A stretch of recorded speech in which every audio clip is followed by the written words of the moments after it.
మనకిచ్చాడు. ఈరోజు రక్షించబడిన వారు ఎంతమంది ఉన్నారు? దేవుని వైపు చూడని ఎంతమంది ఉన్నారు? లోకములో తన ఇష్టానుసారముగా ఇచ్చిన జీవితాన్ని వాడుకున్న వారు ఎంతగా ఉన్నారు? ఈ సమయము మంది కాదు, మనకిచ్చిన ఆయుషి మంది కాదు, మనకిచ్చిన సమయం మంది కాదు. అర్థమవుతుందా? ఈరోజు జీవిస్తున్నామంటే అది దేవుని కృప. ఈరోజు క్షేమంగా ఉన్నామంటే అది దేవుని చిత్తం. ఈరోజు మన కుటుంబంతో కలిసి మనమందరము దేవుని గణపరుస్తున్నామంటే అది దేవుని ఉద్దేశమై ఉన్నది.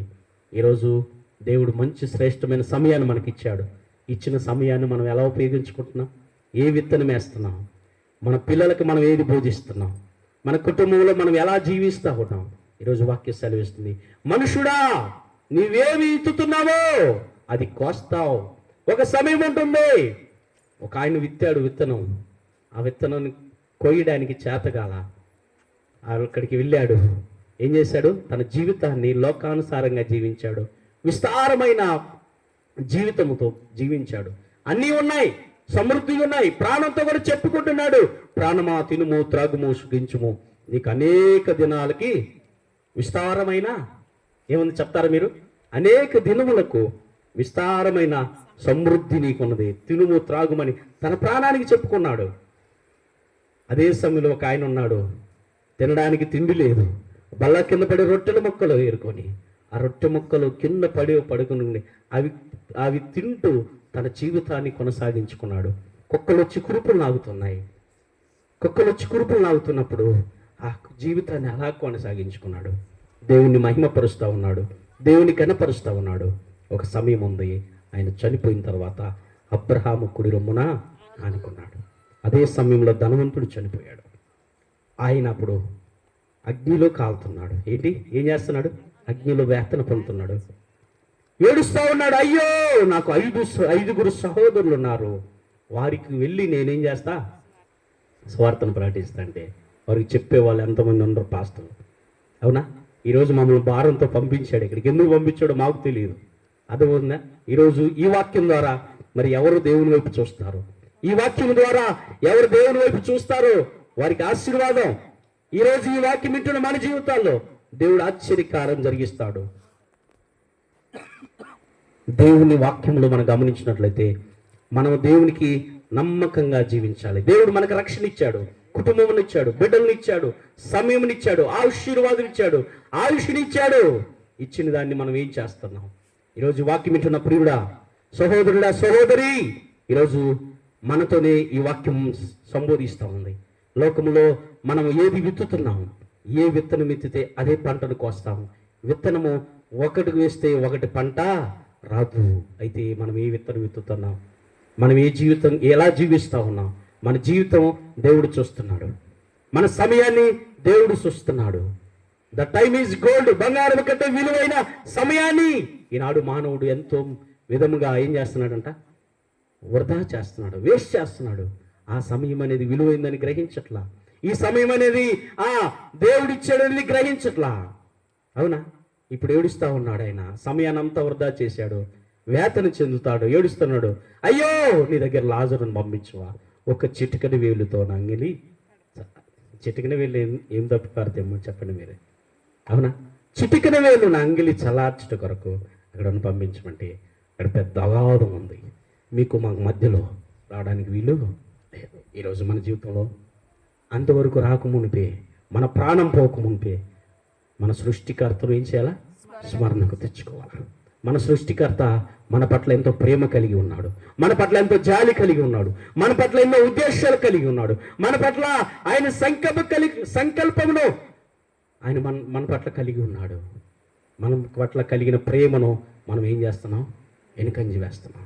ఆయన మన కోసమే సులువు వేయబడ్డాడు, మన కోసమే ఆయన ఆ రక్తం చిందించాడు, మన కోసమే నాగటి సొల్లవలే దున్నబడ్డాడు, ఏడ్చబడ్డాడు, కొట్టబడ్డాడు, దూషించబడ్డాడు, అవమాన పనులు పొందాడు. అవునా? ఎవరి కోసం రక్తం కార్చబడింది? ఎవరి కోసం? ఈ శ్రమలో అప్పుడు చనిపోతూ కూడా ఒక మాట అన్నాడు, నా కోసం వెడకండి, మీకోసం, మీ పిల్లల కోసం. దేవుని కొరకు మనం ఏం చేస్తున్నాం? దేవుడు మనకు ఆయుష్ని ఇచ్చినప్పుడు దేవుని కొరకు మనం ఏమి జీవిస్తూ ఉన్నాం? దేవునికి సాక్షిగా జీవిస్తున్నామా? దేవునికి సాక్షిగా జీవించినట్లయితే దేవుడు బలా నమ్మకమైన మంచి దాసుడు అంటాడు. ఈ కొంచెంలో నువ్వు నమ్మకంగా ఉంటే కనుక అనేకమైన వాటి మీద నేను నిన్ను నియమిస్తాను అంటాడు. ఈరోజు మనం జీవితాల్లో మనం ఎలా జీవిస్తున్నాం? దేవుడు ఆయుష్ని ఇచ్చినప్పుడు ప్రభువును స్తుతిస్తున్నావా? ఇచ్చిన ఆయుష్ని ప్రభువు గణపరుస్తున్నావా? ఇచ్చిన సమయాన్ని దేవునికి ఇస్తున్నామా? రోజుకి ఎంత సమయం ఉంది మనకి చెప్పండి? ఒక రోజుకి వచ్చి పగలు రాత్రి కలిపి 24 గంటలు. 24 గంటలు దేవునికి ఎంత సమయం ఇస్తుంది చెప్పండి? ఈనాడు 64 గంటలు ఇచ్చినా దేవుని సమయం దొరకట్లేదు మనకి. 64 ఇంచట్ల ఇంకా 64 గంటలు ఇచ్చినా ఇంకా పని చేసుకోవాలా, ఇంకా ఏదో చేయాలని ఆశపడుతున్నాం. ఈ ఆశలన్నీ నిరాశలు అవుతాయి. ఒక సమయం ఉంటుంది, ఆశలన్నీ నిరాశలు కాకమునిపి దేవుడు మనకిచ్చిన సమయాన్ని మనము జాగ్రత్తగా కాపాడుకుంటున్నామా? మనం ఏది విత్తుతామో అదే పంటను కోస్తాం, కానీ మరొక పంటను కోయడానికి వీలు లేదు. ఈరోజు ఈ వాక్యం వింటున్న దేవుని బిడ్డలారా, ఈరోజు మనతోనే మాట్లాడుతుంది. ఒకానొక సమయం ఉంటుంది, వేదన చెందే రోజు, బాధలు పడే రోజు, అనేకమైన ఇబ్బందులు పడే రోజు. అప్పుడు ఎవరు మనం పలకరించేవాళ్ళు? చెట్టుకొకరు పుట్టకొక్కరై అనాథులై అరిచే రోజు, ఆ రోజు శ్రమ నుండి తప్పించే నాదుడు లేడు. ఆ రోజు శ్రమ నుండి తప్పించే నాదుడు లేడు. అదే ఆ రోజు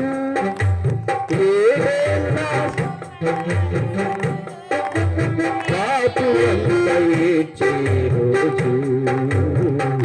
అవునా? తల్లి జాడ పిల్లకు లేక, పిల్ల జాడ తల్లికి లేక, తల్లి జాడ పిల్లకు లేక, పిల్ల జాడ తల్లికి లేక, అనాథులై ఏడ్చే రోజు, దొంగలంత దొరిలే రోజు, ఆ రోజు శ్రమ నుండి తప్పించే నాదుడు లేడు. ఆ రోజు శ్రమ నుండి తప్పించే నాదుడు లేడు. అదే ఆ రోజు. మనిషి యోచించవా, నీ బ్రతుకు ఎలా ఉన్నది? మనిషి యోచించవా, నీ బ్రతుకు ఎలా ఉన్నది? ధనము చూచి భంగపడకుమా, ధనము చూచి ధనము చూచి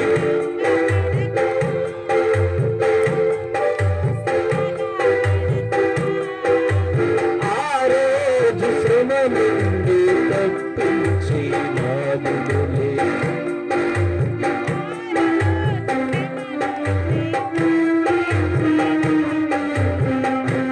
అదే ఆ రోజు. హల్లెలూయా. ఆ రోజు తప్పించేవారు లేరు, ఆ రోజు రక్షించేవారు లేరు. ఇక్కడుంటే మన తల్లిదండ్రులు ఉంటారు, మన బంధువులు ఉంటారు, రక్త సంబంధికులు ఉంటారు, మనం కాపాడుతారు. కానీ ఒక సమయం ఉంటుంది, మనకై మనం హాని చేసుకుందాం అనుకున్నా, మనం ఏదైతే హాని చేసుకోవడానికి ఇష్టపడతామో అది మనకు దూరం అయ్యే సమయం ఉంటుంది. ఆ సమయం రాకమునిపే, మన ప్రాణము పోకమునిపే దేవుడిచ్చిన ఆయుష్ని జాగ్రత్తగా కాపాడుకోవాలి. దేవుడిచ్చిన ఆయుష్ని నిర్లక్ష్యం చేస్తున్నారు. దేవుడు నన్ను పుట్టించాడు కదా, నాకు అన్నీ ఇచ్చాడు కదా, సమృద్ధి ఉంది కదా, పిల్లలు ఉన్నారు కదా, కుటుంబం ఉంది కదా, అందరూ ఉన్నారు కదా, నాకేం బాధ లేదని చెప్పేసి సంతోషించకూడదు. ఓ సమయం ఉంటుంది, ఆ సమయంలో వేదన పడక మునిపే, ఆ సమయం రోధించే సమయం రాక మునిపే దేవుని సృష్టికర్తను స్మరణకు తెచ్చుకోవాలి. సృష్టికర్తను మర్చిపోతున్నాడు. ఈరోజు సృష్టికర్తను మర్చిపోయి లోకంలో ఎన్నో వాటి వైపు చూస్తూ ఉన్నారు, లోకంలో అన్నిటి వైపు చూస్తూ ఉన్నారు. సృష్టికర్తను మర్చిపోయినట్లయితే ఆయన మన కోసం ఏడుస్తున్నాడు. చెట్టు చాటున ఆయన ఏం చేస్తున్నాడు? మన కోసం చాటును ఏడుస్తూ ఉన్నాడు. దేవునికి ఇవ్వాల్సిన సమయం ఆయనకి ఇవ్వకపోతే, మన బిడ్డలు మన మాట వినకపోతే మనం ఎంత బాధపడతాం? మీకు చెప్పండి, ఎంత బాధపడుతూ ఉంటాము. మనం బిడ్డలు వినకపోతే మనం బాధపడినప్పుడు మన పరమ తండ్రి మాట మనం వినకపోతే ఆయన ఎంత బాధపడతాడు. అవునా? నిన్న సమయం ఇచ్చానే, కుటుంబాన్ని ఇచ్చానే, బిడ్డల్ని ఇచ్చానే, అందరినీ అనుగ్రహించానే, కానీ ఎందుకని వీరు వినలేకపోతున్నారని చెప్పేసి ఏడుస్తూ ఉన్నాడంట. అవునా? ఎందుకని? కారణం ఏంటంటే మానవుని మనోనేత్రమునకి గ్రుడ్డితనమును కలుగజేసింది. మనోనేత్రమునకు గ్రుడ్డితనమును కలుగజేసి సాతానుడు వాడి ఇష్టమైన చేతులు పెట్టుకొని వాడు ఏది చెప్తుంది కూర్చోమంటే కూర్చుండు, లేమంటే లేస్తాడు. వాడు ఏది చెప్తే అది చేస్తున్నారు మానవుడు. కారణం ఏంటంటే ఆనాడు అవ్వమ్మను మోసం వచ్చింది. ఇది తిను దినమున నువ్వు చావనే. అబ్బా, రమ్యముగా ఉందంట, చక్కగా ఉంది, కన్నులకు బాగా చక్కగా బాగా కనిపిస్తూ ఉంది. అది తీసుకుంది. తిని వెంటనే తీసుకొని కొంచెం తీసుకుపోయి తాతయ్యకి ఇచ్చింది. ఆయన కూడా దీన్ని ఏం చేశాడు? బాగున్నాను. రోజు ప్రభు వారు వచ్చేసరికి ఎదురుగా పోతారు. ఈరోజు ఏం చేశాడు తెలుసా? చెట్టు చాటుకు పోతున్నారు. ఇదేంటి చెట్టు చాటుకు వెళ్తున్నారా, ఇదేంటి అని చెప్పేసి అడిగితే రోజు ప్రభు మాట వింటున్నారు కాబట్టి ప్రభు దగ్గరకు పోయారు. ఈరోజు ఆజ్ఞ అతిక్రమమే పాపము. ఆజ్ఞ అతిక్రమిస్తూ ఉన్నారు మానవులు. ఆజ్ఞ అంటే ఏంటి? దేవుని ఆజ్ఞను, ఇచ్చిన ఆజ్ఞను నెరవేర్చలేకపోతున్నారు. ఆజ్ఞను ఎనుకంజ వేస్తూ ఉన్నారు. దేవుని ఆజ్ఞను ఏం చేస్తున్నారు? ఎనుకంజ వేస్తున్నారు. ఎనుకంజ వేస్తే దేవునికి ఒక సమయం ఉంటుంది. ఆ సమయంలో మనము ఏం చేయలేవు, లెక్క అప్పచెప్పాలి. చదవండి మాట. యెషయా